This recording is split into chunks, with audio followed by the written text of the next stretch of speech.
Hello everyone. I think we're going to go ahead and get started.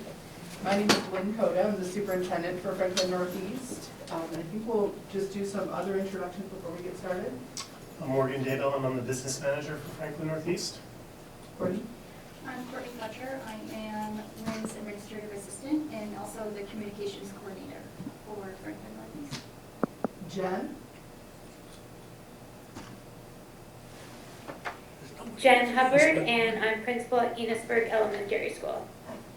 And Sarah? And Sarah Hurtubise, board member, Enosburg-Richford, and the SU. So thank you all for coming. We appreciate you joining us tonight. We're going to jump right in. What I'd like to start with is just a little bit about the context of where we are in the state of Vermont, because I'm sure you have heard many things about school budgets related to this statewide context. So 31 school budgets were defeated at or around town meeting. 14 school budgets regularly vote for their budgets after town meeting. 8 school budgets in Vermont chose to delay their budget vote, and we're going to talk a little bit about that later. That was something that was allowable this year based on a bill that was passed specific to what was happening this year. We've had some of those budgets have been revoted without a ton of success. Do you have the numbers as of now? The latest that I've heard of is that 14 budgets have had a second vote, and only 2 of those have passed. So our goal for today is to be able to talk with you not only about the statewide context, but also about Franklin Northeast context and why what you're hearing from the state is not the same as what is happening here. So that's our goal at the end of this, that you'll be able to understand both the statewide context and what's happening here in Franklin Northeast. Can you hear me okay with the mask? Okay, thank you. So on the next slide, these were our town meeting day results. So you can see we had 272 yes votes, 458 no votes on version 1 of our budget. So it was around a 63% to 37% margin. And this shows the voting history for Enosburg-Richford, starting at the bottom. The first vote in 2019, first vote as a unified system. So you can see the first 5 budgets moving up the chart, all passed by about the same margin, somewhere in the mid 60%. And then the top line is the town meeting day results that we just showed you. You can see what our voter turnouts were for each of our communities. There were 384 people who voted in Enosburg and 363 who voted in Richford. When we work with the boards to develop a budget starting in the fall, one of the ways we ground the discussion is looking at the enrollment history and the enrollment trends that we're predicting for the 4 schools. And so on this, the first 5 years on the left side of the chart shows the enrollment history starting in 2019 through 2023, the beginning of this school year.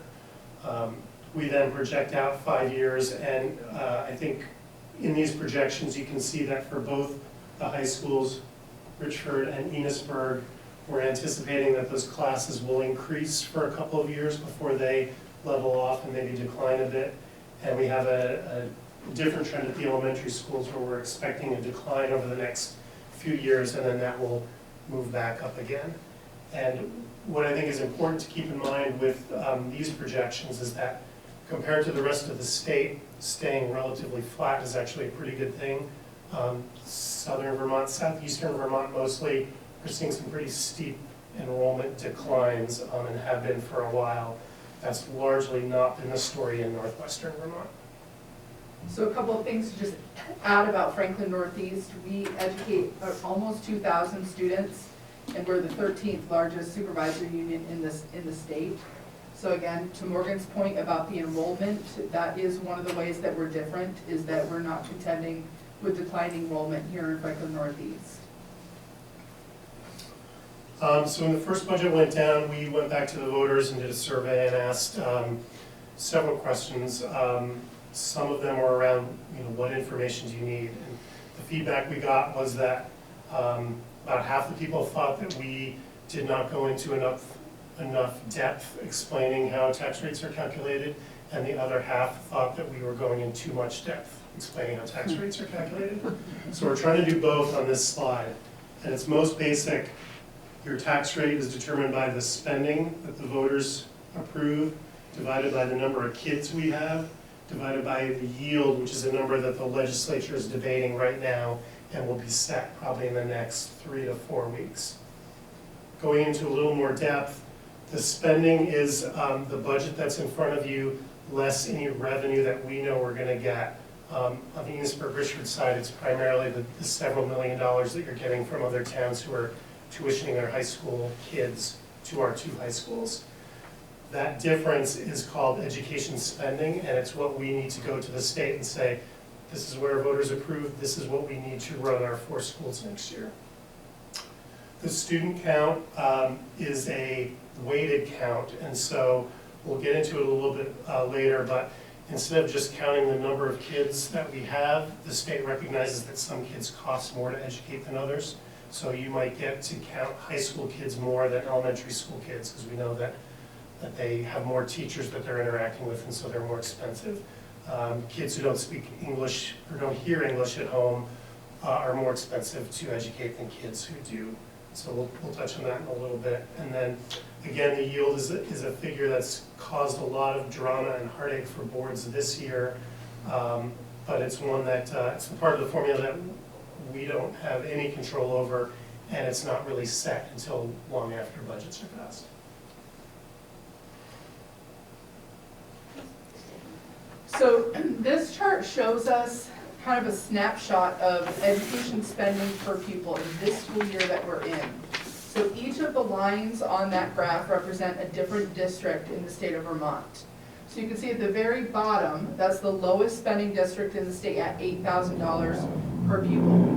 At the very top, that is the highest spending district at about $18,000 per pupil. If we look at the chart overall, the red lines that you see are where our partner districts are in Franklin County. The top black line is the statewide average per pupil spending at around $12,940. The second black line is the Franklin County average, which is at around $12,319. The first blue line that you see is where we are for the Enosburg-Richford district. So per pupil is, can't see that. 10,502. And then just below that is the Northern Mountain Valley, so that's Bakersfield, Berkshire, Montgomery, and Sheldon. And can you read that number? And that's 9,970. So for this current school year, we're the 12th and 18th lowest spending systems in the state of Vermont. So on the next slide, what we just showed you is reflected still on the left. We just took the bottom 20 and blew it up to focus on that. So we're still here in this school year, we're the 12th and 18th lowest spending. Over here on the right, it reflects our anticipated spending for FY25. So the budget that you'll vote on April 30th. When we look at that budget, that puts us, that actually had us drop to the 9th and 10th lowest spending systems in the state. So what's interesting about this slide is we did a little research into which systems are below us in terms of their spending. And below us are Ira, Holland, Stratton, and Morgan. So 4 of those lines below us are actually non-operating systems. So they don't have schools, they send their students off to other schools. So when you think about that, we're really the 4th and 5th lowest spending for systems that operate their own schools.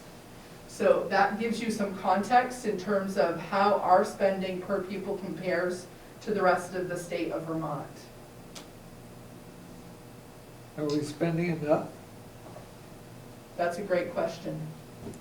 That's the balance that we've got to figure out, is are we spending enough to educate our children or are we not? And I think that there are people that would argue both of those. So part of the drama and part of the narrative that Lynn mentioned earlier this year is around Act 127 and the budgets that we're hopefully passing now are the first years that we're going to be living under Act 127.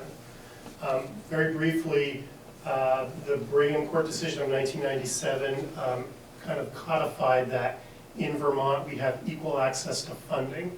So it doesn't mean that we have equal funding, as you can see by that prior chart with that big spread, but we have equal access so that if we spend $12,000 per kid in Enosburg and Burlington spends $12,000 per kid there, those tax rates are going to be the same, even though the grand list in Burlington is significantly bigger.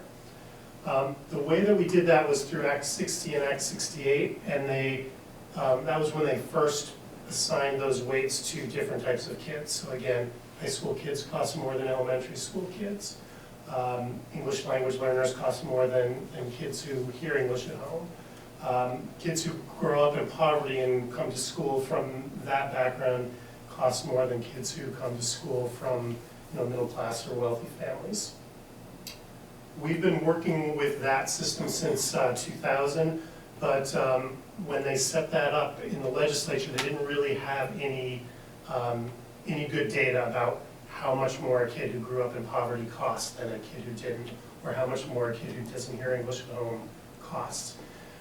Act 127 was designed to correct that. The legislature hired UVM to do a study to really look at some of those categories in terms of what that difference is. And that bill changed the weighting factors pretty significantly, but again, the underlying formula is the same. So for our districts up here, we saw that they put a greater weight on kids living in poverty, and that's the demographic that we have up here, so we saw more of a weight for that. We saw a little bit more of a weight for English language learners, because we have several of those kiddos in our school. There were also some new factors. They gave us more credit for being in a sparsely populated area. They recognized that it costs more to transport kids, for example. So a few of those factors really benefited us, and our student count, our weighted student count, went way up. The intent of Act 127 was for those of us who saw that increase, that we would use that additional capacity to invest in our kids, and specifically invest in those kids, and giving them a kind of an equal shake at education. They did recognize that there were towns that might just take those additional kids and plow down their tax rate. When we go back to that formula, the more kids you have, the lower your tax rate goes. But that was pretty specifically spelled out in the law that that was not the intent. There were several places in the state that historically had a higher student count and saw that number drop. And so if they kept the same budget, those dropping number of kids would have driven their tax rate up. The expectation under Act 127 was that they would take some time and really look at their budgets and bring their budgets down to align with that new weighted student count. But the legislature gave them a 5-year phase-in, a 5-year kind of glide path to get there. And the way that they did that was they said that no district in Vermont for the next 5 years would see their tax rate increase more than 5%. And that becomes relevant later on, so I'll just leave you with that at the moment.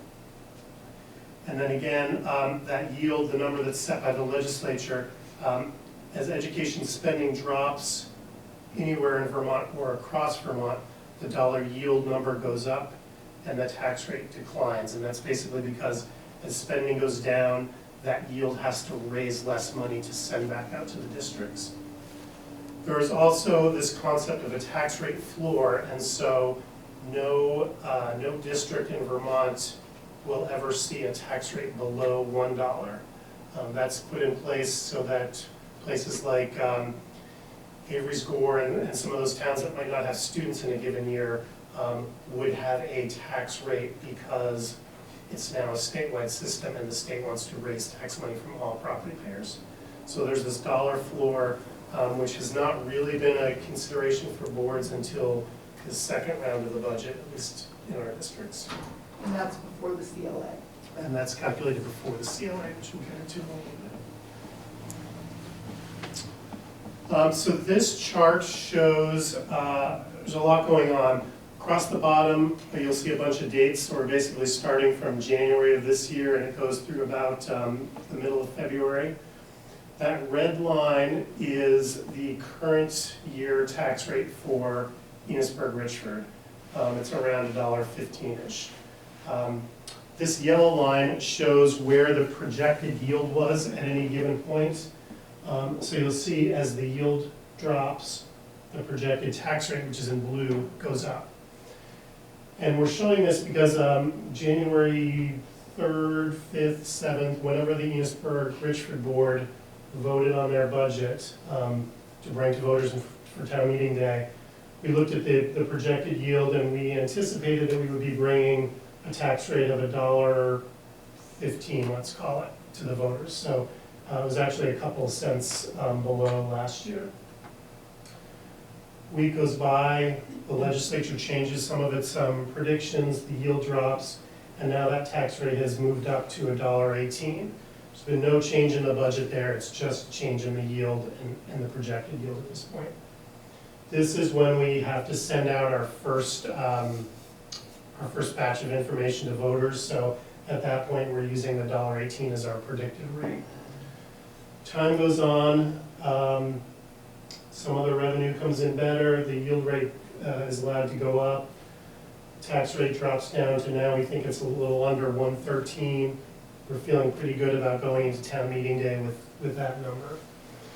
It's kind of in this timeline here that the legislature starts tuning into something that several of us have been talking about since early fall, and it's related to that 5% tax rate cap.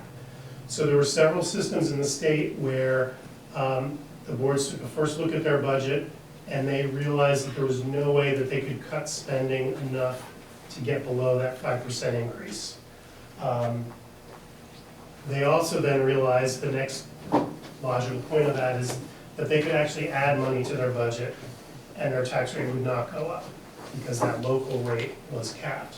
And so districts that have been trying to get a bond passed to fix a school roof, let's say, said, well, if we can get that done next year, we can just add that $6 million to our budget and we're not gonna pay for it.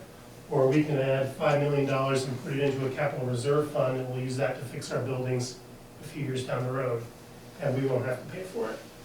The problem with that is that it's a statewide system, and so although those districts didn't have to pay for it, it had to come from everyone else through that yield number, and we were one of the systems that was nowhere close to that 5% cap. So other districts that were supposed to benefit from Act 127, thinking of Winooski, thinking of Burlington, a lot of the rural towns, were going to have to pay for that. And so the legislature and the Agency of Education went back out to the field and they said, okay, what's in your budgets now that you're warning and you're bringing forward to your voters? They found all that extra spending or additional spending, and when they calculated, that yield rate had to drop significantly, and our tax rate projection now shot up to $1.53. And again, from this point on, there's no change to the budget as warned. It's just a change in the yield that is making that movement. The legislature realized they had a problem. I will give them credit. They acted very quickly and they passed a bill called H-850. And what it did was it took away that 5% cap and it said instead of that, we know some districts needed some time to adjust their budgets. And so instead of capping it at 5%, we're going to give you a set discount based on how many kids you lost. So the advantage of that was, you know, they were getting some help from the state to get through Act 127, but they didn't have the ability to just add things to their budget and not pay for it. Their tax rate would still go up. So the second part of H-850 that they passed was a provision where they allowed any town to rewarn its budget even if they had already started voting. And so several towns in the state, as Lynn had mentioned earlier, pulled back those budgets, presumably took a lot of that spending out now that they had to justify it to their voters. And that combined with getting rid of that cap brought the yield back up to higher than it had been before. And then going into town meeting day, we were thinking our budget was going to be around $1.10 versus the $1.15, $1.18 maybe.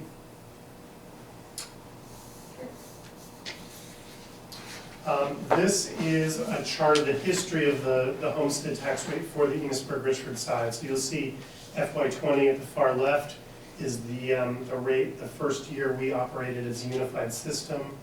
For 2 years, it sort of drifted up a little bit, and then it started declining the next 2 years, and again, anticipated for this year. That drop is largely due to the change in the real estate market, and properties are worth a lot more, and so you're putting your tax on a bigger grand list. I talked about that dollar floor earlier, and this is the point where we cross the dollar. And so what that means is for this year, if this budget is defeated and the board takes out more money, that potentially could drop us below the dollar floor.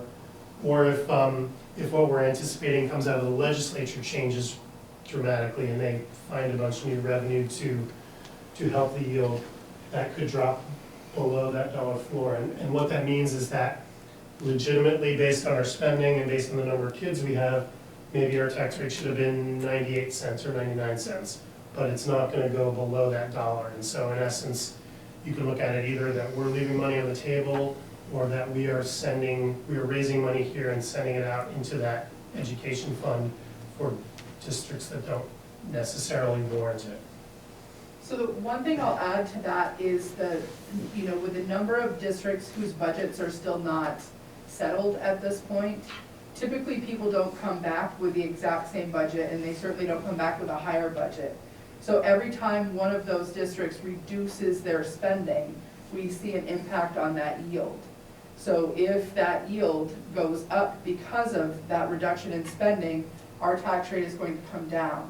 So this is a place that our boards really thought long and hard about when they combined between FNESU, Enosburg-Richford, and the NMB side. They took out almost $1 million. And they had really tough conversations about how do we thread that needle, because we certainly, as a historically disadvantaged system, do not want to send money back to the state to help fund other school systems. So they tried really hard to find that sweet spot. We don't know if we've hit the right sweet spot or not, because we don't know where that yield is going to land in the end. So if that yield increases to a certain point, it pushes us really close to that dollar mark. So that's something that we're really trying to be very thoughtful about.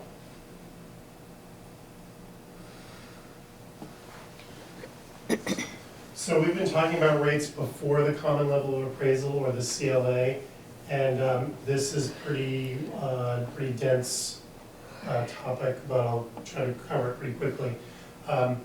We have two towns in our district, and the state knows that even though there's the same base tax rate for both towns, that those grand lists in those towns, which are maintained by the town clerks, are potentially in very different places.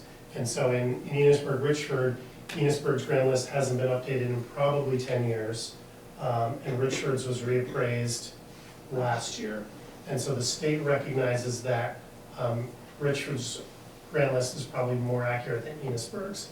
And what they do is they look at recent home sales over the last 2 years, I think, and they come up with what's called a common level of appraisal, or a percent as to how far off they think your grand list is.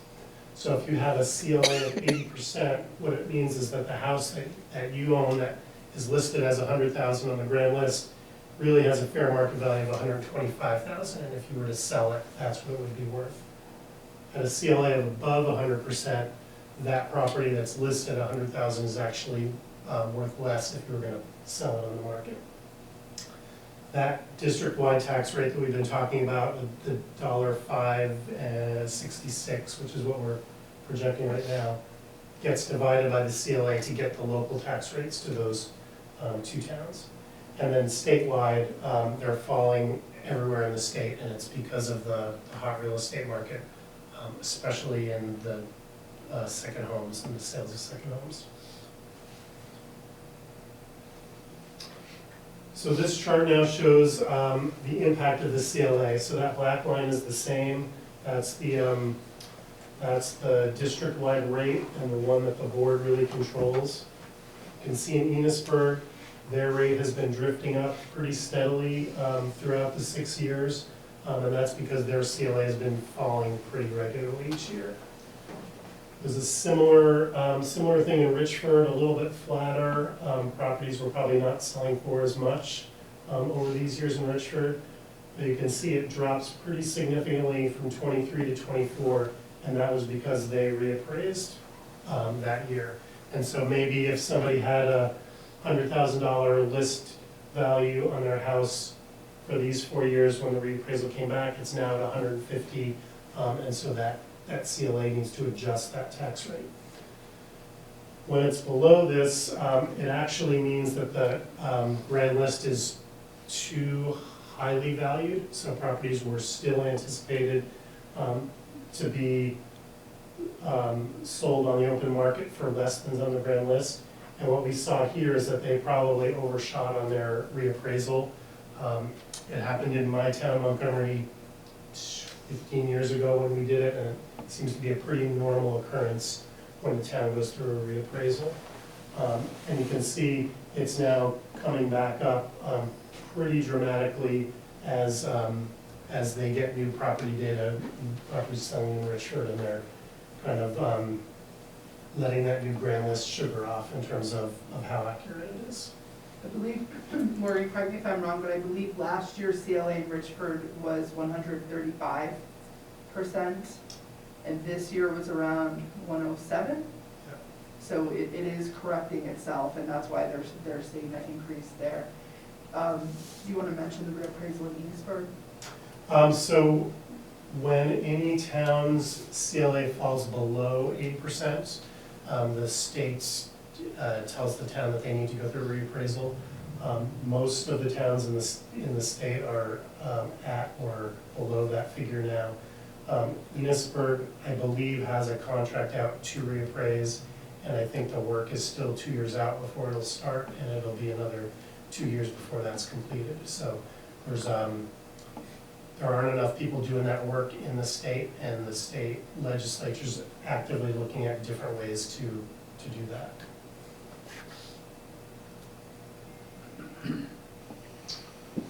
This chart shows the tax rate impact, so we're trying to put that into a real dollar amount for folks. And again, you can now see the impact of the CLA, so a $100,000 listed house in Enosburg with a CLA of 74% is really worth $133,800 in terms of the fair market value. In Richford, again, primarily because of that reappraisal, a $100,000 house that's listed is really only worth about $93,000 on the fair market.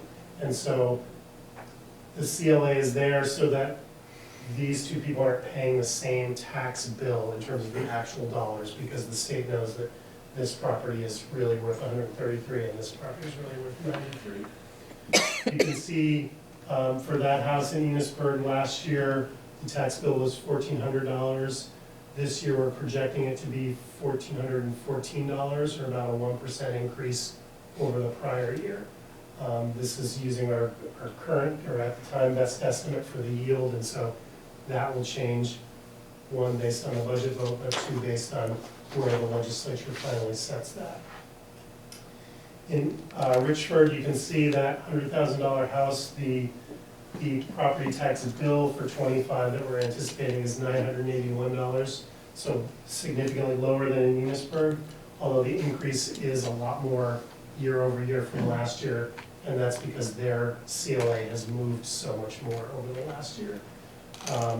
That town, we're anticipating about a 13% increase, and then in the NMV towns, we're projecting between, I think it's high of 2.5 and a low of a 1% decrease. A -1.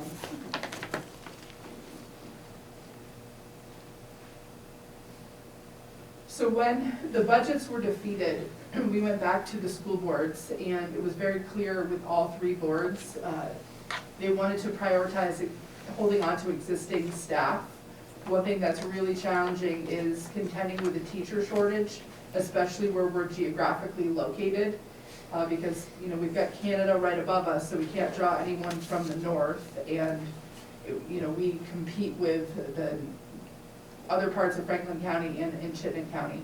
So we really prioritize holding on to existing staff, so the board chose not to cut existing staff, but they know that after the budget, for whatever positions remain open, we'll have to look at whether or not we fill those positions, and if they choose not to fill out those positions, we'll have to look at, within each district, how do we look at all of the staff and make sure that we disperse them in a way that makes sense, if we're going to be short on staff.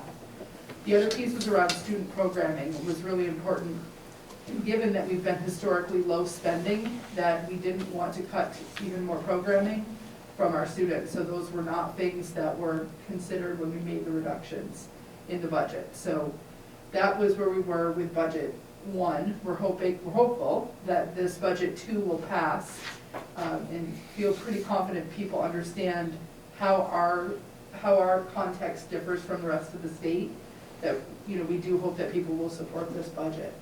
But if we do have to go back, there's not a lot beyond programming and staffing that we're going to be able to consider. So we're gonna have to look pretty hard, and again, we're going to be having worries about that tax rate floor if we have to go back and have that conversation a third time. So, as I mentioned earlier, all the funding for schools in Vermont go through what's called the Education Fund. It's made up primarily of residential property tax. It's about a quarter of the ed fund, and that's after any income sensitivity payments are calculated.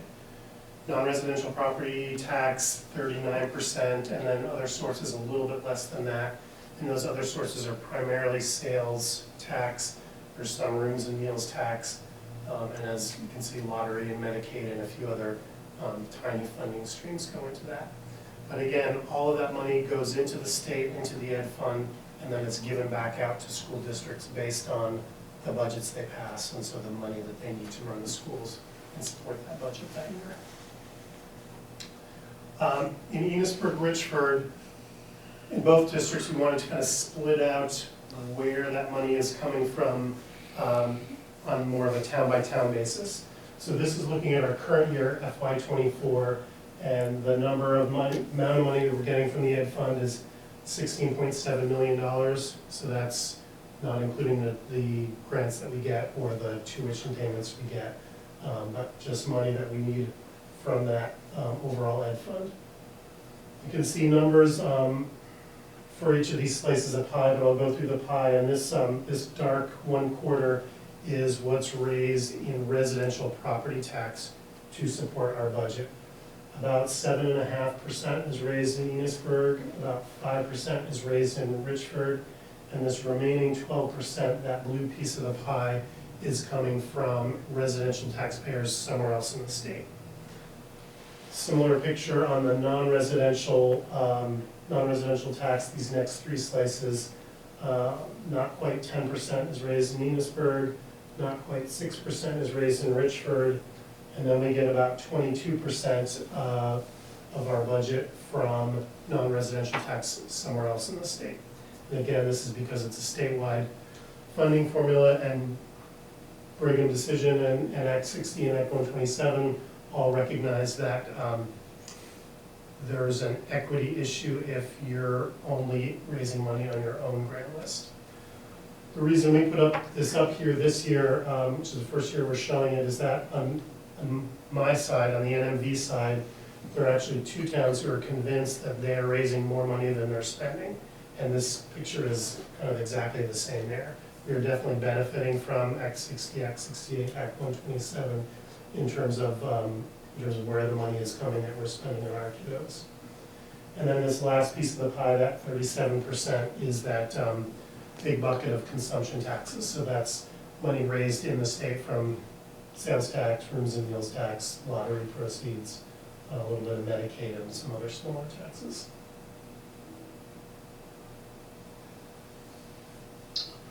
We also walk the boards through some big picture concepts of how their money is spent and why their money is spent. So this graphic shows what we buy.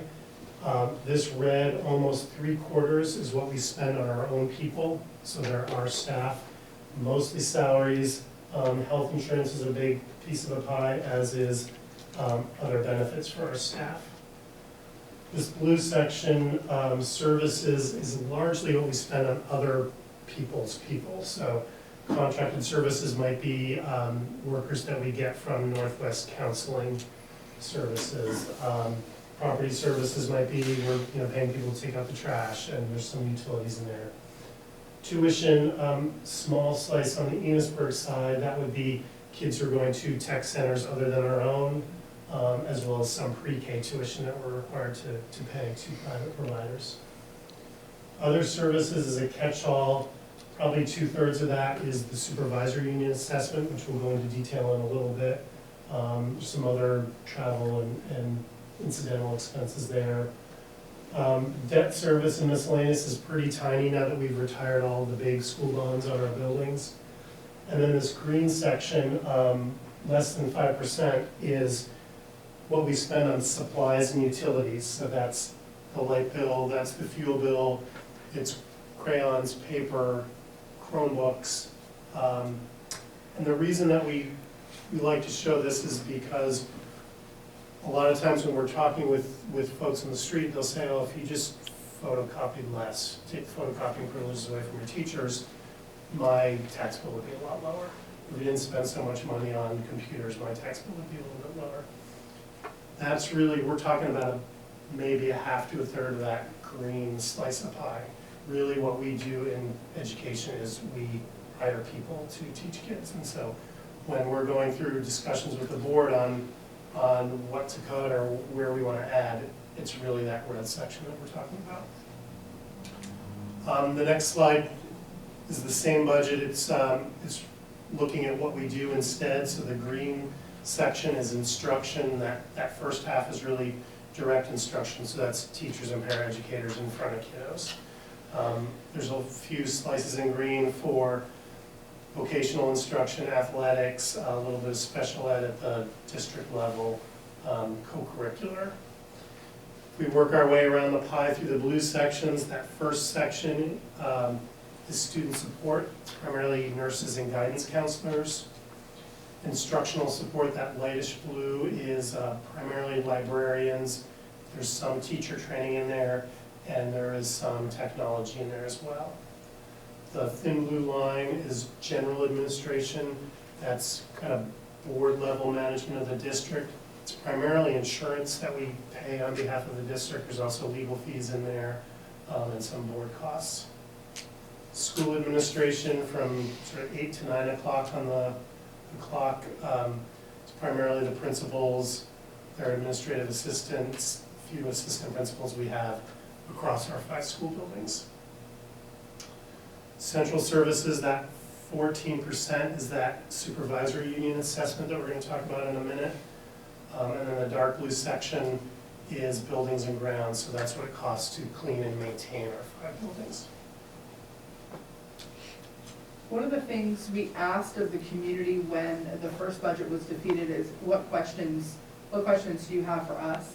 And one of the big questions was, what do we do at central office? What are some of the functions that we're doing because we're choosing to do them, and what are some of the functions that are mandated in state statute? So we took a look at a couple of places where we knew there had been previous legislation, and about 10 years ago, back when I was the principal of Berkshire, at that time we had single districts. In Franklin Northeast, we had 5 separate single districts. So we had 5 policy manuals, and we had 5 collective bargaining agreements, we had 5 audits, we had 5 transportation contracts, and so on and so forth. We employed our own special educators. So this law was passed about 10 years ago, and it got clearer that at the system level, at the supervisory union or supervisory district level, that we should be focusing our efforts on curriculum development and implementation, that was not to be determined at each individual school, but that it should be done at our level. Anything related to educational assessments or what we call our local comprehensive assessment plan, again, that was shifted up to the supervisory union level. Professional development, all special ed services got shifted at that time, so all of those teachers were brought into our SU budget. Anything related to student transportation, the theory behind this law was if you have greater capacity, it's like buying power, right? Instead of having 5 individual transportation contracts, we now are required to have 1. So all the transportation contracts merged into 1 and we negotiated it at our level. Anything that had to do with financial management came to the supervisory union, and all of our policies were shifted to the supervisory union level. Coordination of other services and anything related to data management, reporting, and community engagement also were identified in that law as being at the supervisory union level. Act 173 was the most recent legislation that pushed more things to the supervisory union level. Some of this is repetitive, but the first 2, those are acronyms that we talk about a lot in the education world. So the first is Universal Design for Learning. It's really making sure that the instruction that is happening in the classroom is accessible to all learners, no matter what level they're at or what learning style they are at. And the second is called the multi-tiered system of supports, and that really runs the gamut of what do we do at the classroom level to what do we do when students need a little extra support, intervention, and then right up through special education or something completely different. So it's strengthening all levels of our system in that way. This law also, really a companion law, also significantly changed rules around special education. And we've seen that have a pretty dramatic effect on how we provide those services in our schools. And then I think the other big pieces here, transition planning. So that's more work that we need to do at the system level in terms of transitioning students at all levels. So from pre-K to K, K to middle school to high school to career. And then equity and inclusion work, really making sure that what we're doing serves all of our students. And then compliance with state and federal laws and collaboration with all external agencies. Those are all kind of identified in that law. So you can see that as the years have progressed, more of the requirements have moved off of the forefront of what principals are contending with in the school and those single district boards to what's being contended with at the supervisory union level. Now, a lot of this work isn't visible. It's work that we're doing so that it doesn't ever hit the desk of the people who are working in the school. And I think that the intention behind this is actually good, because what I want of my building principals is I want them to be really effective instructional leaders. I want them to have the time to be able to work with the teachers so they can help teachers to improve their practice, so that the teachers' practice can actually help students improve their learning. So if principals are overwhelmed with dealing with these audits or these reports or things that we take care of, they have less time to do that. So we try to hold all those things that are required in law, and if there are other things that we see that we could hold for them, we choose to do that as well. So we also have been walking the supervisory union board through 2 different ways of looking at their budget. And so on this one, this is actually all 3 of our entities. So it's Enosburg-Richford, it's NMV, and it's the supervisory union, all kind of pushed together. We took out some of the duplication, like the $3-ish million that NMV sends to you all for high school tuition, so that none of it was duplicated. But basically, you'll see, starting in blue, direct instruction, again, is about half of what we do as a system. That's teachers and paras in front of kids. We now see special education, which is coming primarily from the supervisory union now, is almost 10%. Smaller pieces for vocational, athletics, and co-curricular. Again, student support about the same. That's guidance and nursing, instructional support, librarian, a little bit of technology, teacher training. General administration is now the boards and some of the folks like Lynn and Courtney at the central office who have the overall district management lens. School administration, now the folks who are running the 9 buildings that we have across the SU. Central services is where I come in. It's finance, it's human resources, it's some district level technology that we do. Buildings and grounds, again, now taking care of 9 buildings instead of 4. And then finally, we have transportation and food service broken out, and then a small slice for debt service, which is primarily on the northern Mountain Valley side, where they still have some bond payments on their buildings.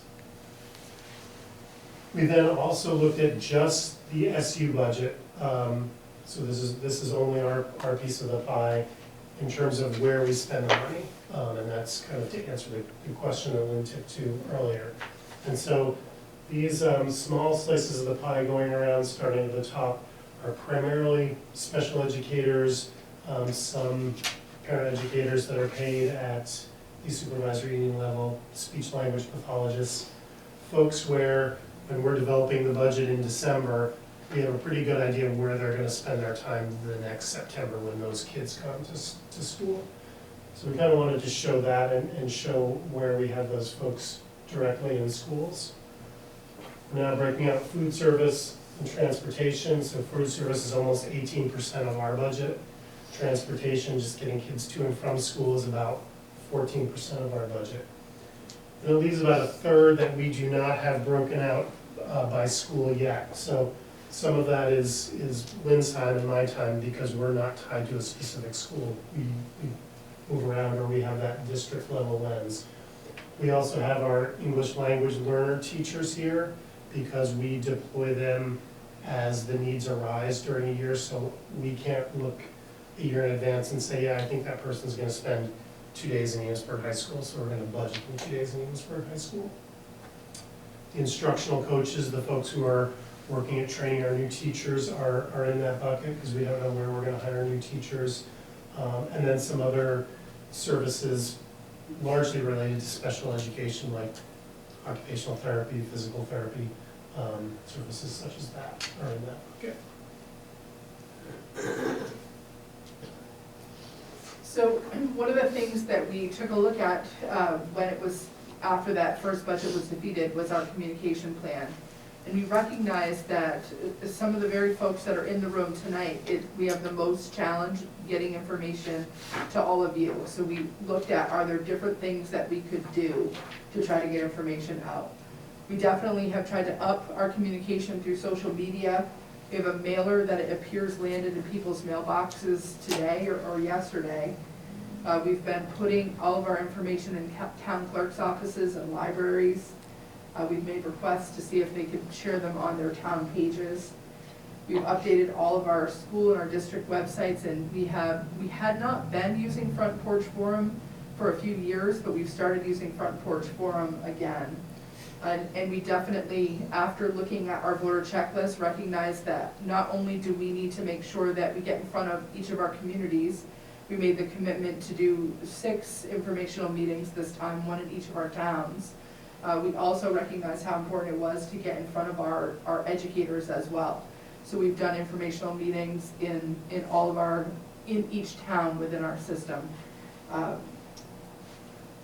In terms of how people can help, coming to a meeting is really helpful, because we have found when people come in and listen to what our reality is and learn about how we're different than what you're hearing on the news in terms of the statewide context, that it's very helpful. We hope that we were successful tonight in helping you to see the difference between those two. We hope that people will go out and vote and encourage people to either attend an informational session, although I think this is the last one on the ER side. These are all posted on our website, so you can go to the website and view these meetings, and just encourage people to participate any way they can. So we wonder, before we get to that, Morgan has 2 more things.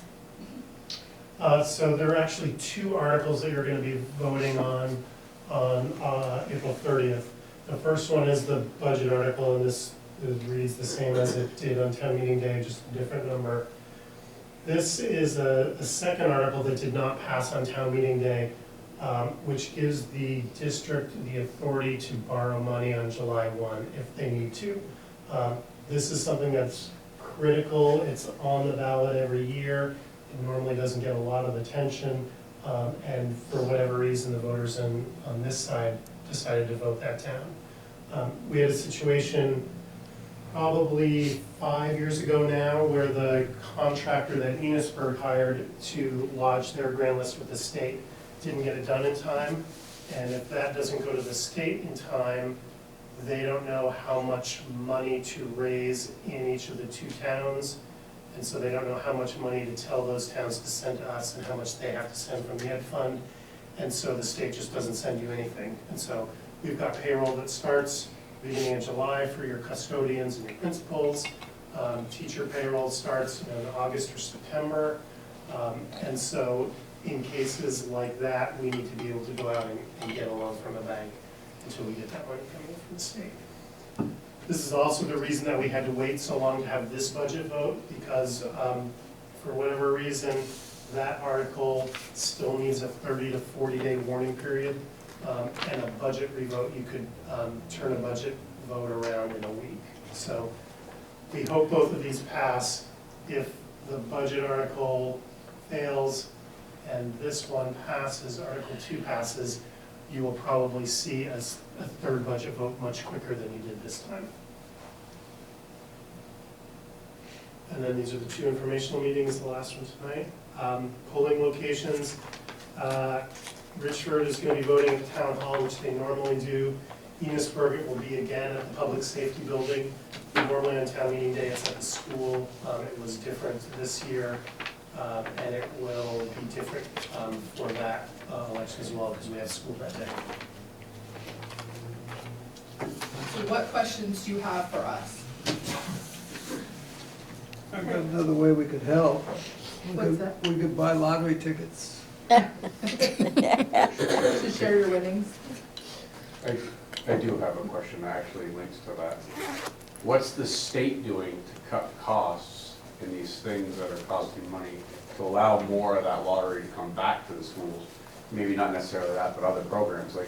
Like it seems like every time the state or the federal government get involved, it gets harder and harder. It gets harder for everybody to do their job, and there's more liabilities and litigations and all kinds of crud that clouds up teaching our kids. What are they doing to help cut costs to allow more money to come back to the districts? So that's the $2 billion question, which is what we spend on education in the state. There has been a lot of discussion for various reasons. We've both been paying a lot more attention to the legislative process than we have in the past, so we're kind of hearing those debates. When they go to ask people in the field what those costs are, we're telling them it's health insurance. That cost is going up 16% this year. It was double digits last year. That's reason the state got involved and things got screwed up. Yeah, because of how they did it. Not necessarily that they did it, but how they did it made it worse. Mental health, they're not funding the mental health agencies the way they are in the past, and we are the only system where we can't say, oh, I'm sorry, little Courtney, we don't have enough space to take you, or little Lynn, your needs are too great for us, we can't deal with you. We're taking all those comers, and that's coming with a lot more mental health needs. That honestly is one of the Right now. biggest drivers in education spending, in my opinion, right now, is because of the complete lack of resources. I've been doing this a long time. I've either been a principal or a superintendent for 18 years. And the amount of services that I used to be able to pick up the phone and say, I have this child that has this need, and I could find a placement or I could find a service to bring in and help support that child. I can't do that anymore. There were times where it was before the pandemic, but it kind of accelerated during the pandemic. We were told it's a 2-year wait list, or we don't have the capacity to take a child with that level of need. So as Morgan said, we were the only system that couldn't say we don't have the capacity. It's just expected that we figure it out. So what we've had to do is build our own systems to do exactly that, to figure that out. And we've actually put some really good things in place. We have 2 alternative programs that we've built. And I know when people first looked at its face, they were like, why are you building this? The reality is we've been able to not only provide a service that's right within the community that allows our students to reintegrate more quickly back into their schools, the cost that we're doing it for, because we don't have to pay transportation to send them to St. Albans or Burlington or Johnson, Colchester, it's far cheaper for us to do it within our own community. So there's a lot going on. In terms of the state, I think in the yield bill, it's a lot more than the yield this year. They've definitely signaled that they want to look at education spending in general. I think there's interest in looking at the delivery system as a whole, but I think that they're struggling to find a direction that everyone wants to go in when it comes to the state. So again, we're paying really close attention, and we're both very active in advocacy at the state level.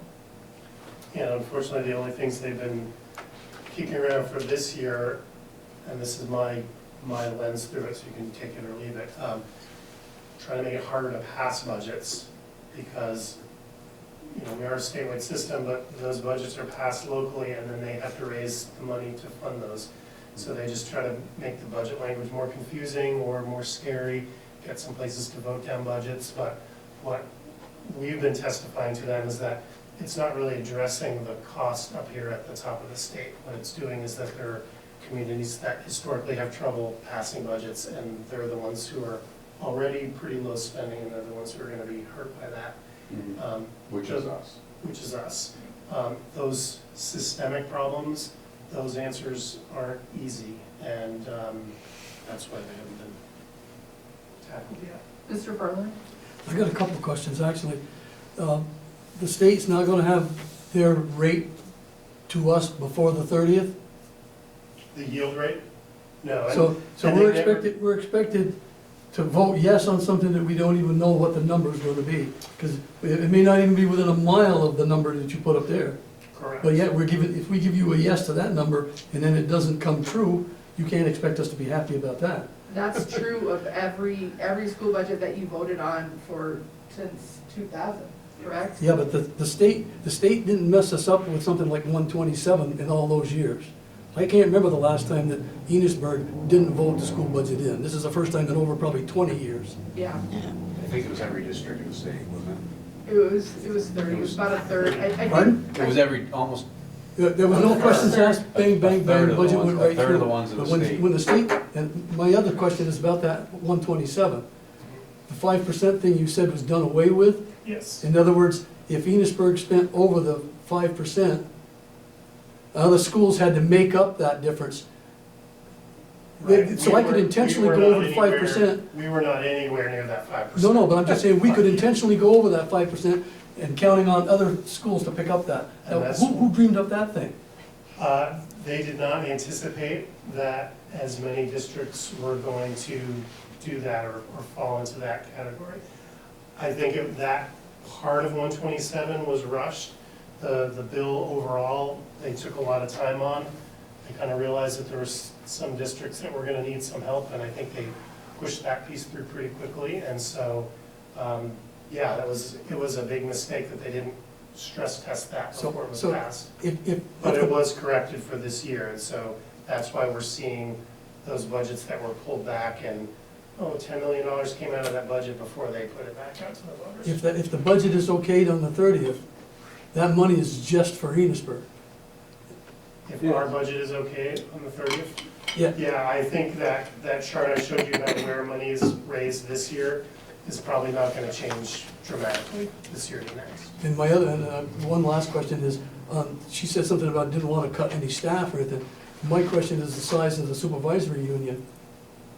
And there's no leeway there, that's gotta be as big as it is? Well, I think that, what we talked about earlier was about some of the centralized functions and being able to do some of those things more efficiently at our level than you do at the school level. So we have taken a look at our system compared to other systems, and I don't think that we're off in terms of comparison. I think that there's a big misconception when you look at the SU budget, that people think that those are the people who are in that building over there. And as you could see by the data that Morgan shared, that's about a third of what that pie is, a little less than a third of what that pie is. So if it goes down, the SU board certainly can go back and they can take a look at that. But then whatever we pull out in terms of functions, like we now have a facilities director who knows what they're doing when it comes to fixing boilers. I can tell you as a principal, I had to make decisions around water systems and boilers that I was not trained to make. And we've invested in a facilities director who is trained, and we think that we're spending our money more wisely by having someone like that lead that work. The same is true for, we have a food service director now, which we never had before. That position alone, she's been able to draw down hundreds of thousands of dollars in grant money to support our food service programs across the SU. If we pull that position out, all of those tasks go back to principals in each of the buildings to try to navigate. So the question would be, what do we give up and what goes back to the schools? Because each of those positions is holding something that the board really values, that I really value in terms of what we're supporting. I do just want to go back to two of the things that you said. You said something about just Enosburg. I just want to remind you, it's both Enosburg and Richford. And the tax rate, it always will say, whenever you see anything that comes from us or anywhere in the state, your anticipated tax rate. Because that yield number has been in the formula again since 2000. So they always set the yield on their way out of Montpelier, and that's usually in late May, early June. So that isn't different this year than it is in any other year. So that's the best we can do, because we just don't have that information until after. You just made a statement about what you had to give up if you had to reduce. And I think in terms of what the taxpayer has to give up because they can't afford to pay their taxes, that they have to give up medicine, food, or what is it they have to give up. And that's okay if they have to give up something. But everybody gets upset if we don't like the amount of taxes we gotta pay. I hear your point. I definitely hear your point. I just want to remind you where we are at with Enosburg, for example. We're anticipating your property tax bill will go up 1% this year. This is not the narrative that we're hearing in the state of an 18 or 20% increase. Richford is in a different situation because of what happened with their CLA, so we're anticipating that they'll go up 13%. I heard this year, quite a few times, this year, is there future projections that you guys are kind of seeing already that it may go up 10% or 20%? Because you say, For next year? you say this year a lot, as if we're trying to stay laser focused on it. But 1% this year and 10% next year is still 11% 2 years. Yeah, And we that's have no way of unaffordable knowing that. for most people in the county, in the union, and things like that. That was one of my biggest issues with it, is that, you know, we do see these increases and everything's going up and it's unaffordable. I mean, I work in some of the services and I see people cry a lot because they can't pay their bills. So my biggest question is there other avenues? The state gets involved in everything, and I keep pushing it back to that because there's a lot of money wasted there, like $4 million to see if a 400% tax increase will hurt people. Well, we all know it will. But, you know, I think we need to keep pushing back that way, you know, between the supervisory unions to say, like, okay, well, there's a lot of second-hand homes in a very rich area of the state. Well, you know, we hate to do this, but we're gonna have a 4% second-hand tax. You know, this is your second home. You live in another state, but if you wanna enjoy our beautiful state, you're gonna have to help us keep it beautiful by keeping our education high and our citizens happy. Those definitely were conversations that we both heard in some of the times that we were advocating, either virtually or in Montpelier this year. So there are all kinds of ideas that have been floated out there about how we could come up with a longer-term solution. When we're focused on this year, it isn't because we're hiding anything for next year. It's just we're Not necessarily trying to- hiding, but, you know, has it been, you know, broadcast or talked about or anything like that? I mean, we're in a place in the state of Vermont where something does need to shift in terms of our model. We have to figure out how to do education in a way that is affordable for all Vermonters, in a way that also meets the needs of our students as well. And we've got to find that balance, because we serve a community that's very different than a community that might be at that top spending line, Sure. where they're spending $18,000 per student, and what our voters will say yes to is not gonna be the same thing that voters in some of those other communities will say yes to. So we've gotta figure out how to do that while still trying to be able to deliver an education system that is reasonably equitable for our students in the state. So I think that's, I know Mr. McKinstry has a question. Several. Okay. So when you were talking about the mental health support, you said a couple of times, we can't say no. Could you clarify Sure. what that's all about? So when systems, like when the hospital is at capacity, the hospital can say, we don't have space, we don't have a room. When Northwest Counseling doesn't have counselors, they can say, we'll put you on a wait list. Or when Project SOAR has no more openings, they'll say, we can't take your student. But when a student registers in our school, it isn't legal for us to say that, nor would I want us to say that, but we take all kids when they come to us. We're the only system that can't say, we don't have the capacity or we don't have the staff to support them, is what we mean by that. Yeah, okay, so other school systems don't have the ability to say no either? Correct. Okay. Yeah, not just us. Other public school systems. Right, okay. Next question about Article 2 that's gonna be on the ballot. What items can that money be spent on? Are there restrictions about the ability to borrow money and then spend it on stuff?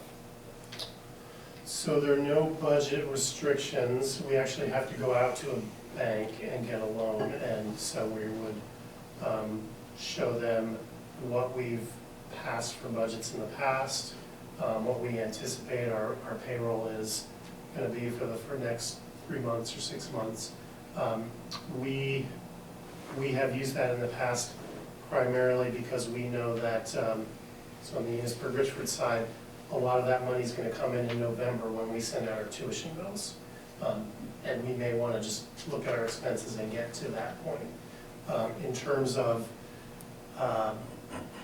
specific purchases, I think that would be an administration and a board conversation if we were going into July, August, September without a passed budget. It's a little different if we have a passed budget because we know we've got a spending plan and we know we're gonna eventually get enough money to pay for X number of teachers and X number of books. Okay. Can money be borrowed and spent on things that are not part of the budget? Like, I don't like the idea of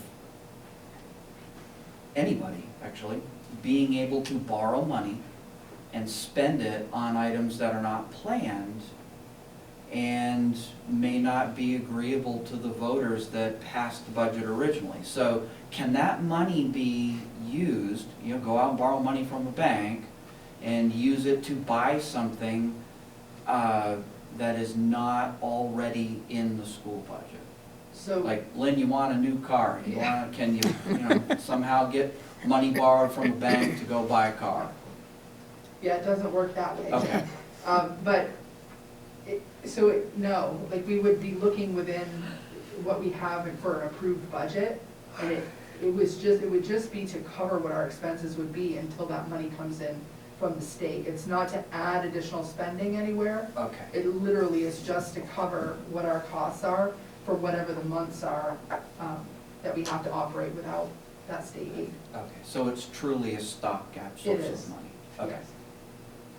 And that's not an us article, that's an article that's in budgets all over the state, because just because of the way that, the taxes get gathered, they don't get dispersed from our town clerks to us, they go to the state, and then the state disperses to the schools. So we just have to wait for whenever that money comes from the state level, and that's the same problem that all schools have. Okay. How many years have you guys done that? How many years have we done that? Had to borrow? I don't know. We have put a note in place probably every year for the last 10. On the Enosburg-Richford side, we tend to use it more because so much of our budget is tied to those tuition bills. On the Northern Mountain Valley side, we've probably not used it in 4 or 5 years, but they're getting their money up front and they get to sit on it before they send it to you. What's the rates on this? I would have to look it up. We're a pretty safe risk because Because you can just we can tax you. tax you. Yeah, so it's lower than you're That's why gonna I'm get going asking. to the bank. And then to touch on what you said, or what you asked and what Mr. Ferland talked about earlier around setting those tax rates, it's a choice of the legislature in terms of who's paying that bill. So each year they get to decide how much of that money is going to be raised from residential property tax, how much from non-residential property tax, and how much is going to go back to people in terms of those income sensitivity payments. So as Lynn had mentioned, there are people who want to split up the non-residential grand list so that businesses pay a lower rate than second homeowners. I don't know if that's going to get any traction or even how they would do that, but it is a conversation that's happening. Also, this year, they are putting more money into those income sensitivity payments, so we certainly appreciate the stories of people who are concerned about paying their bills. They've known that this year is a bigger issue, and so more of that money is at least scheduled to go to people who pay based on their income. I think Courtney has a question online. I have one in the chat so far, and it says, is there a summary / answers for questions that were asked on the survey? And they took a screenshot. Sorry, I think I missed sunglasses on. Okay, not my regular glasses. I'm going to try to read them. What questions do you have about your school district budget? And then what questions do you have about Vermont's education funding system? So this person is asking if we made a summary of all the answers. We did not finish, I will tell you that we started to do a summary, and the amount of work that we've had from when the budget was defeated until now, that isn't something that we've been able to complete. We did take those most common questions though and build them into the slides. I have a couple, excuse me. Does our school district participate in the Medicaid services reimbursement program? We do? Yep. Okay, awesome. And then these are unrelated. The other thing you had said, the priority was not to cut programming. Can you elaborate on what, like, is that like after school programs? Like, what do you mean when you say programming? So programming could be after-school program, it could be particular classes or opportunities, field trips, things like that, that we would typically offer to our students. So they tried really hard, and I did misspeak there, I want to clarify that. There was one programming cut that was made on the SU side of the budget. We had the Flexible Pathways Academy for our K-6 students, and that board did eliminate that. Our numbers had declined in terms of enrollment. We had 10 students remaining in that, so they made the decision to not offer that program What's next the year. monetary on that? Was that? What's the monetary on that program cut? I'm guessing it was about 300,000, look it up.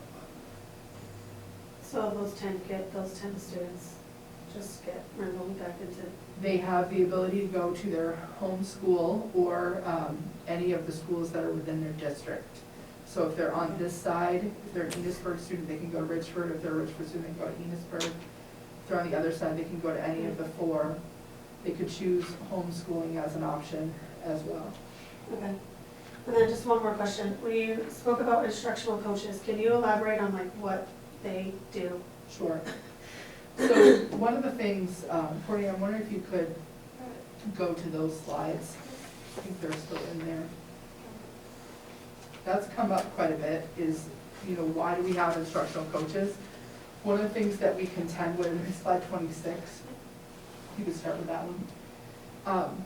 Of all the teachers that we have in Franklin Northeast, given the shortage that we have, we're seeing when we have an opening, we're not getting a lot of candidates that apply for those positions.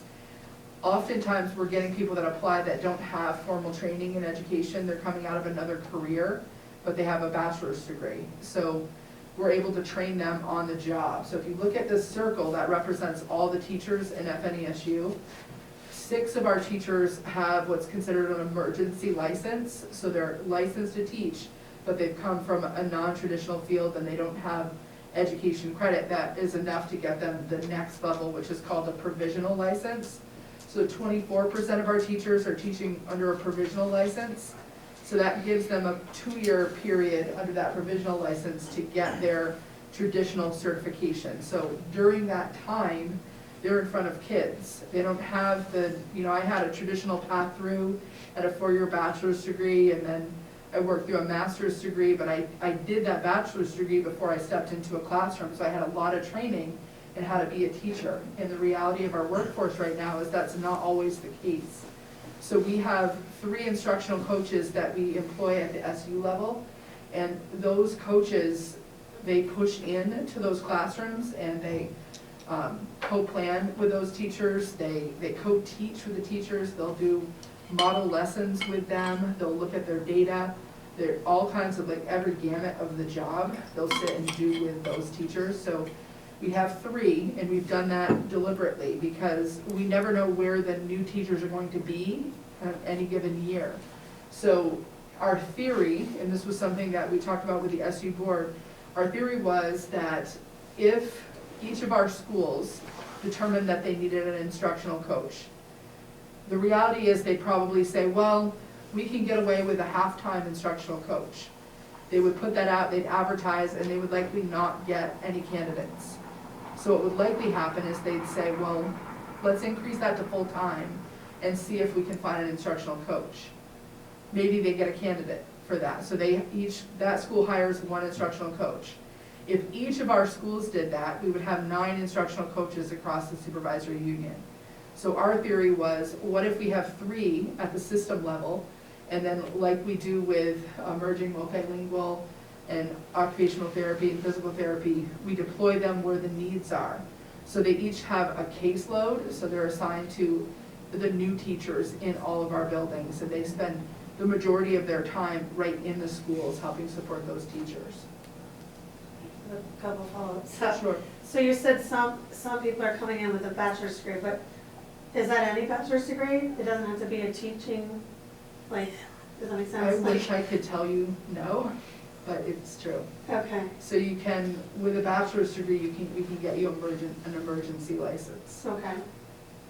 Higher. Okay, no, that's not why I'm asking. We have openings. And, yeah. And what is an instructional coach, like, are they teachers? Yes. They, okay, There are teachers that have a pretty strong past history of teaching who've applied for this, and it's kind of like a middle-level leadership role, so they, so they're teachers that are moved out of the classroom? Yes. But still, okay, and now they're building other people's practice okay, in order to help have a greater impact on the system.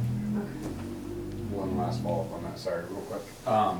Is their salaries, are they offset by the salaries of these teachers that are not traditionally licensed teachers? I mean, are they making as much to get them here to teach? And then, Like, it feels like you're paying 2 teachers, is that what you're kind of, like, yes, kind of, so like if we hire somebody in that's not traditionally Yeah. licensed, right? They haven't gone through all the steps to teach yet. Are they kind of around the same salaries as people have So, in the traditional, like, because we're using coaches, we're paying people yeah, to help them, is that pay kind of offset to make sure we're not paying 2 people to do the same job? well, these Why don't we people just that go are with the in the tradition? red and the yellow would come in at a bachelor's step 1.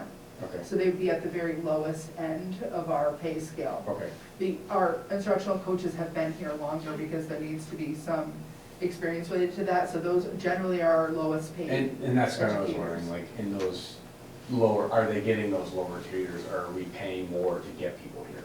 I just want to make sure, like, No, we have a there's some collective, offset there. we have a collective bargaining agreement, so we can't take a teacher and put them, we can't give them more just to get here. If there's somebody who is licensed or not licensed, they're going to enter on that bachelor's step 1. Okay, thank you. And all of our, I just want to clarify, all of our teachers are licensed. These are just the 3 licensing categories. And they're working to get their traditional license while they're teaching. Mr. Berman? A big factor in this whole budget thing is the makeup now of our present legislators in Montpelier. It's a lot different than it's ever been in the past. and I can't see that it's beneficial. It plays a part in how we vote on this stuff. Sweet. You didn't talk about what you did cut, because the budget is lower this time, so I was just curious what got slashed, and I have another question after that. If you want to ask the other question, will it? I'll do it. Do you have it on the top of your head? I will I'm gonna take pull it up. 75% of the way there. from Okay, memory. you go and then I'll jump in. So the supervisory union level, that board made some cuts, and that reduces the assessment that goes to the two districts.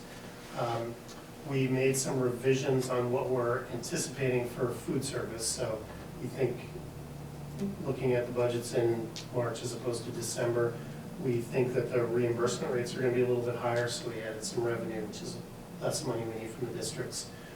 Food costs were not increasing any longer at the rates that we saw, so we reduced food costs. Lynn had mentioned that we took out the Flexible Pathways Academy for K-6 kids. We had a third position that worked for me as a bookkeeper that we hadn't filled for the past few years, and we wanted to have them support our HR director instead. That's a position that hasn't been filled, and so we took that out as well. I believe that was it at the supervisor union level. What was the amount that was cut from the budget, That I would have to look Can I at. take that? or just ballpark? It worked out to be, roughly $500,000 down to the two districts.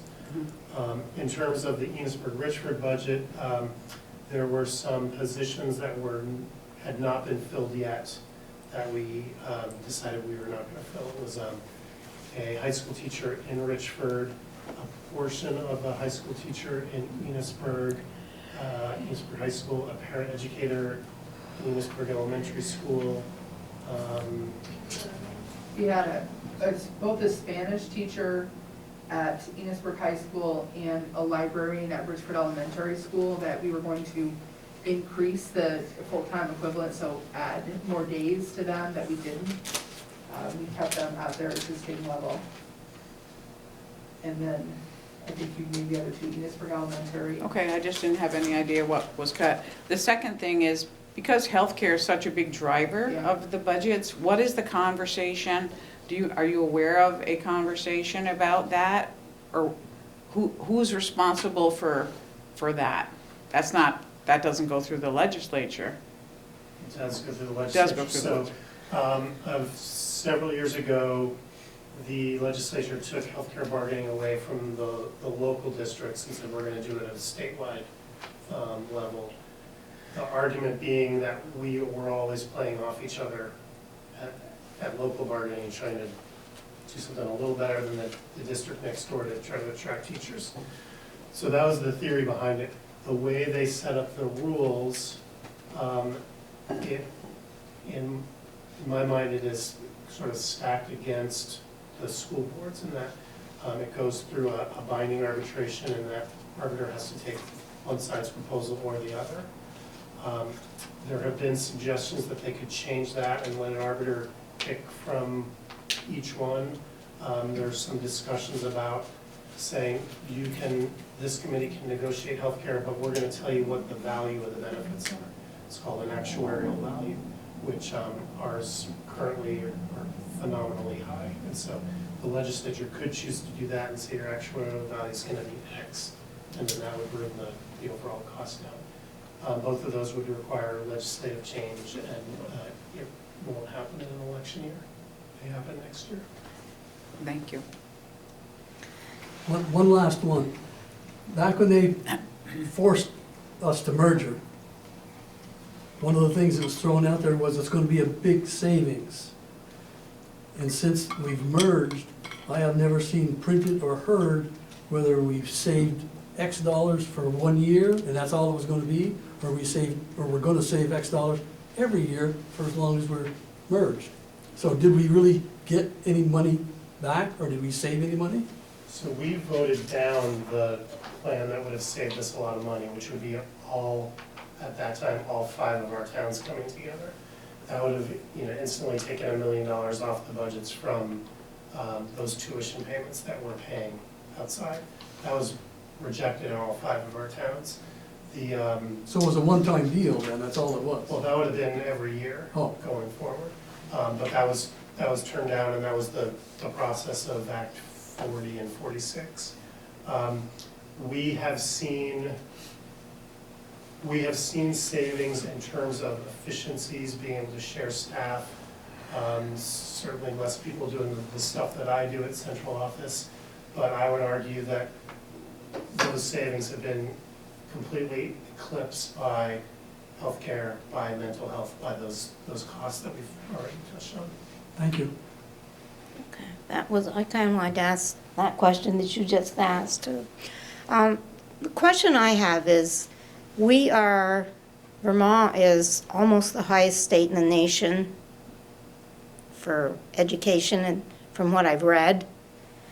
And what is the difference between what we do and what middle of the line states do?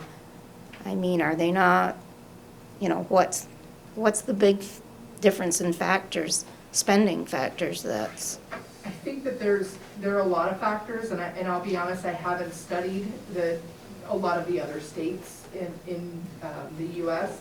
Some of the things that I know are different. There are some states that don't put budgets before taxpayers. There are some states that have just a funding formula, so you get X amount of money, like a base funding formula per pupil, and if you want to spend more than that, then you would be taxed at a really high rate to spend above that. I think that there are other states that have models that support students in a very different way. I think that we have a history in Vermont of right or wrong when it comes to special education and the use of paraeducators. That's something in a study that we participated in.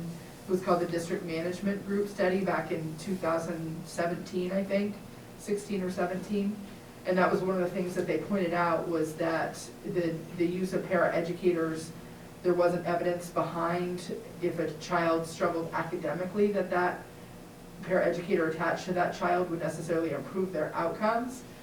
Certainly there are uses for paraeducators and we need them in our schools, but that study pointed out they're more beneficial when they're attached to students who are struggling in other ways, struggling with behaviors and with safety and things like that. So that's one way that I think we're different, is the amount of staff related to the support system, and then the funding formulas. And we also have very small schools in Vermont, and our largest schools are probably considered small schools by other state standards. So And our most property tax, is that what most states do you know, for funding? I think it's a mix. Yeah, I haven't done think enough a lot of research. rely on property tax. Just but- curious, I mean, we're right up there, from what I've read, like, almost the highest in the nation. We do, but they also don't count the income sensitivity, and probably 60% of the folks are paying based on income, Okay. but we don't call it an income tax. I think that one of the other things, and I'm just gonna say it, I don't care that I'm on camera. One of the things that we need to understand about Vermont, when we have, on this Enosburg-Richford side, our high school students can either go to Enosburg, or they can go to Richford, or they can apply for something called Universal High School Choice, and a school will accept them if they say they have room to accept them. But they don't have broad school choice. In our other district, it's very different. In systems where there is no high school that's operated, those kids have broad school choice. They can take their tuition dollars really anywhere. And so we have a system in Vermont where we have kids that are taking those tuition dollars outside of the public education system, and they're taking them to religious schools, they're taking them to private schools, they're taking them to Canada, to Tokyo, there are all kinds of places that our tuition dollars are going. So if we're looking at education spending in Vermont, we need to remember that what we're actually looking at is not just what we're funding in the public education system, it's that entitlement for the students who have broad school choice and are taking those dollars outside of the public education system. So that's one thing to remember.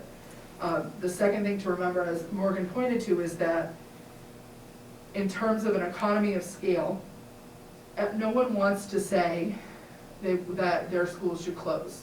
And that was part of the Act 46 piece. No one wanted to like volunteer and say, pick us, close our schools, send our students somewhere else. It's very unpopular to even talk about it. But I'm gonna be honest with you when you ask a question like that. I've done a lot of research with Morgan's support on some of the research. If we looked at our smallest school, Bakersfield Elementary, there are 67 schools in Vermont that are smaller than Bakersfield Elementary. There are around 50 schools, it's been a while since I've looked at this number, there are around 50 schools who operate under 100 or fewer systems. There are around, what's that? 100 or fewer kids. I'm sorry, 100 or fewer kids. 17, I think that are 50 or fewer kids, and there are 4 systems in Vermont, 4 schools in Vermont that are educating fewer than 25 students. Elmore, Elmore, What's that? up in Elmore, That's one of them. yep. But so when we look at the overall cost of education, there are other driving factors besides what's in your brick and mortar public schools that are driving these costs as a state too. And I don't think those are as widely known. I've lived in a couple of other states who tax real estate to fund their education. The taxes were at least double, some cases 4 times as much. Our roads were poorer, the kids were stupider. The kids here I see going to college or trade schools. I mean, they're doing good. So I think Well, I mean, it may seem expensive to us, but compared to the rest of the country, I think we're doing a really good job. yeah, and I think our, this system is good. I'm not trying to put it down by any means. I do think we've got a good, The biggest driver of everything right now is the fact that everything's going up and people aren't making any more. yeah, And it's exactly. across the country.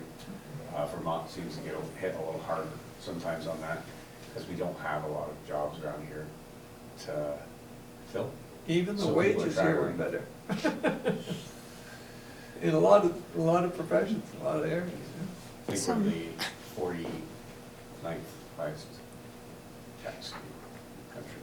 Yeah, but you get what you pay for here, which you don't get in a lot of other places. We're just I at live a- in I a think we're at a live in breaking a point. town in New Jersey. I would have preferred if they'd had dirt roads, because they would have been in better shape than the roads I had there, so. Are there any other questions online, Courtney? I don't see it. Are there any The other person who questions? asked this said thank What's that? you. They just said thank you. Okay. Are there any other questions in the room? Thank you all for coming out tonight. I appreciate you taking your time away to come and learn about our budgets. And did you have? Thank you for having us. I did have one. Yeah. Yeah, Okay, we got one more. Sorry. That's okay. We talk about price per student. Are we seeing an increase or decrease in a student or Increase. we're seeing increases right Yeah. now? I think you walked in right after we went. I think I did, yeah. We can put that slide back up if you want, while people. It's fine, we can actually, I can grab it after. Did you have another one, Joe? Yeah, I'd be interested in looking at this presentation again. Is it posted on the website? Yes, Yeah? we have a very in-depth website page right now for our budget. And as soon as you go to fnscu.org, it, right on top says FY '25 budget. And there are different categories and you can click through. And we have all of the videos, informational meetings as they happen and as Northwest Access gives me access, I post them to our website. And we have the slide decks for all of the meeting as well. Okay, great, thank you. We'll also be posting some videos, maybe as early as tomorrow. Little, no pressure, little short snippets of kind of the highlights of what we talked about today. So you get a little more of Morgan and I if you tune into our Facebook or our website. You'll see a little more of that. Thank you all for coming. We appreciate you. thank you. Thank you.